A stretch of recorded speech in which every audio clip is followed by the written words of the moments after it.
गुन्हे करणारी टोळी सोलापूर शहर व उर्वरित सोलापूर जिल्ह्यातून 2 वर्षाकरिता तडीपार। टोळीतील इसम नामे नागेश यल्लप्पा मंठाळकर, वय वर्ष 25, राहता कुचन हायस्कूल शेजारी, रविवार पेठ, सोलापूर। टोळी प्रमुख अनिल श्रीनिवास विटकर, वय वर्ष 22, राहता कुचन हायस्कूल शेजारी, रविवार पेठ, सोलापूर।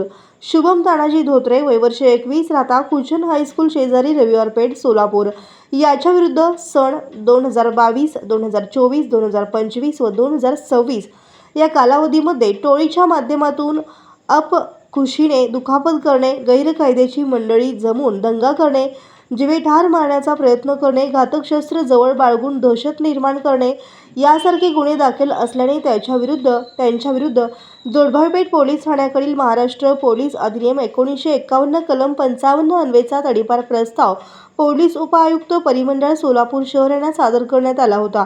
सदर प्रस्तावाच्या अनुषंगाने श्री प्रीतम यावलकर, पोलीस उपायुक्त परिमंडळ सोलापूर शहर यांनी कारवाई करून त्यांच्याकडील तडीपार आदेश क्रमांक 1571/2026 दिनांक 17/6/2026 अन्वये टोळीतील इसम नामे नागेश यल्लप्पा मंठाळकर, वय वर्ष 25, राहता कुचन हायस्कूल शेजारी, रविवार पेठ, सोलापूर। टोळी प्रमुख अनिल श्रीनिवास विटकर, वय वर्ष 22, राहता कुचन हायस्कूल शेजारी, रविवार पेठ, सोलापूर। शुभम तानाजी धोत्रे, वय वर्ष 21, राहता कुचन हायस्कूल शेजारी, रविवार पेठ, सोलापूर यास सोलापूर शहर व उर्वरित सोलापूर जिल्हा येथून 2 वर्षाकरिता तडीपार करण्यात आले आहे।